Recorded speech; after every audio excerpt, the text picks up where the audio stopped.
Hi guys, hello, good morning. Hi guys, hello, welcome to my channel, and today we are going to review my newly purchased dashcam. It's 70 A800S with rear cam set. Here's the box. Okay, let's go. Okay, for the 70 dashcam, there's actually two model. One is the A500S and this one is the A800S. Pinag-iisipan ko actually mabuti kung ano yung kukunin ko sa dalawa, but since I'll be using this car for a long time, so I decided to choose na lang yung dashcam with the higher specs, kasi after maybe 4 or 5 years baka outdated na yung bibiling kong dashcam. So I prefer to buy yung pinaka at least medyo high-end na model na. So what I like about this A800S model of 70 is that it has a 4K resolution, as you can see. I hope you can see on the screen. It has a really nice mobile app. You can connect on the 70 dashcam via Wi-Fi, so it produces its own hotspot. So also another reason why I decided to buy this is because I also have Chromecast here in the car, because the car I'm using right now has a video monitor at the back. So pwede ko maglagay ng Chromecast to cast yung mga videos, ganyan. And it needed Wi-Fi hotspot para makapag-connect ka dun sa parang network. So one reason why I decided to use this is because it has its own already, so hindi ko na kailangan bumili ng Wi-Fi dongle, ganyan. So but I haven't tried it yet. Sana okay.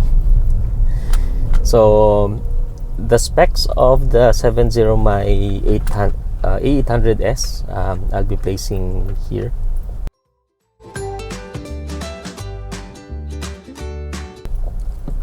In the screen.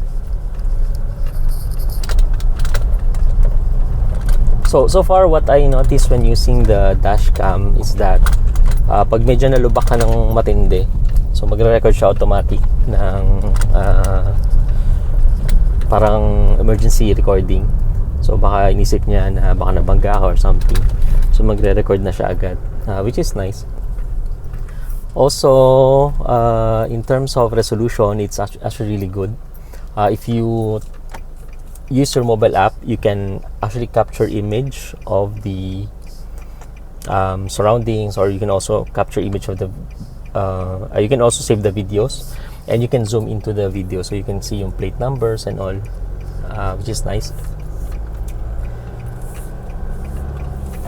Another thing that I like about this dashcam is that it's easy to set up. Actually pinagawa ko siya doon sa casa. So currently naka-plug siya doon sa may isang socket dito, pero they say you can hardwire itong cam para, because it also has yung emergency yung parking monitoring. So pag may gumalaw nung sasakyan habang naka-park, it will automatically record. Pero based dun sa mga nabasa kong review, it's more of hindi mo siya matitrigger na pag inalog mo yung sasakyan, hindi naman siya ganun magre-record. Mukhang matinding tulak para pag nabangga yung kotse mo habang naka-park, doon siya magre-record ng video.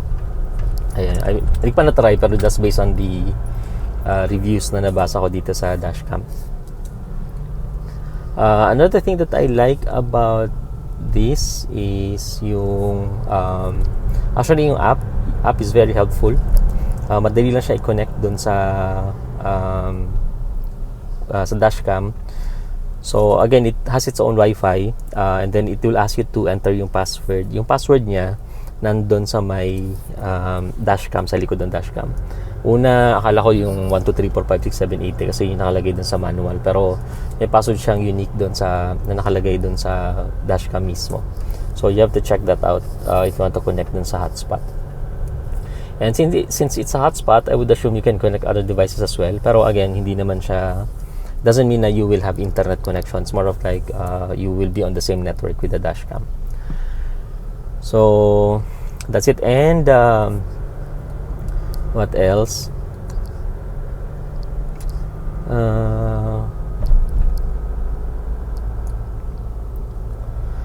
The rear camera is also good. Maganda yung resolution niya. And you can actually adjust para medyo makita yung likod mo. Kasi nung sinet-up siya, medyo yung nakikita yung although malayo, parang horizon and all. Pero syempre pag nabangga ka, dapat at least makita yung nasa kung ano yung nangyari, ba't parang nabangga. So actually I'll show you the video of the rear dash cam. Actually nakakabangga lang sa akin kahapon ng motor. So I'll show you the real video of what happened here.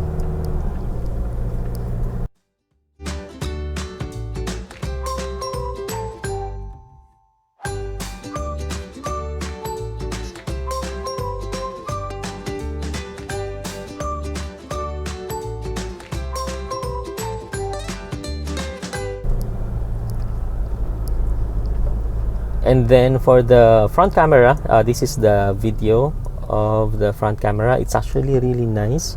This was taken 7:30 a.m. in the morning. So maganda yung resolution niya. Kitang-kita mo yung mga paligid, and then plate numbers obviously. And then again nga, if you have yung app, you can zoom in dun sa plate number.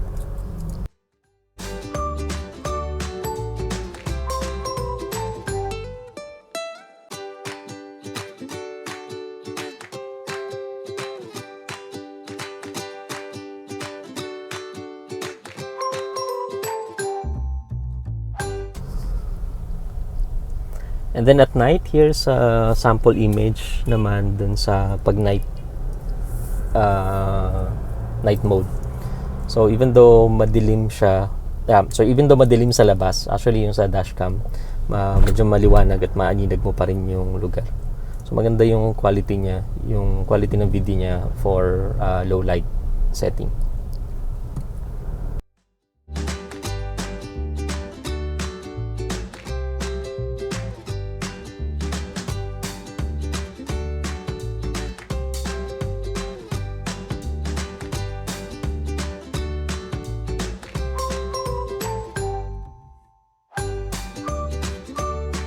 And then dun sa app naman, so here's how you connect dun sa app. So make sure you're connected na dun sa Wi-Fi, and then just press mo lang tong connect na button, and then you can access yung app. So if your phone is accessing yung dashcam via the app, mag-stop yung recording. May message dun sa dashcam na sasabihin niya na parang video recording is stop kasi nga nakakonect ka dun sa, you're accessing yung files nung dashcam, which makes sense. And you can save yung videos. Example, you can view the video on the phone, or at the same time you can also save yung video dun sa mobile device mo. The fastest way I think is you can just remove the SD card and then just transfer that to your PC. Mas mabilis yun kaysa dun sa i-download mo siya dun sa mobile phone. Yun. Tapos so you can zoom in din sa video, even pictures, you can also zoom in din sa pictures. If there's a need for you to know like details of the car, plate number and all, you won't have a hard time with this dashcam. Yeah, so far I think it's a good buy. The quality is really nice. Features are also good. It also has yung ADAS, I think. So meron siyang lane assist. So tutunog siya pero pag nawawala ka sa lane, ganyan, or medyo malapit ka na dun sa harapan mo, meron siyang sensor na ganun, I think.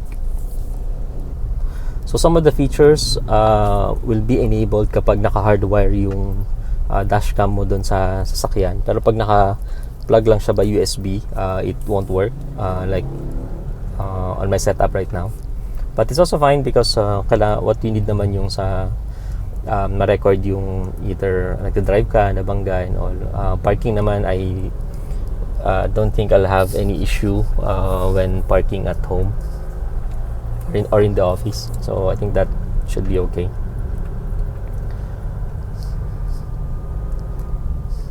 Yep, I think that's all for this dashcam. I'll let you guys know pag meron akong na-discover na something new, or in case anything interesting that happened, I'll update this vlog. Okay, thank you for watching. Bye bye.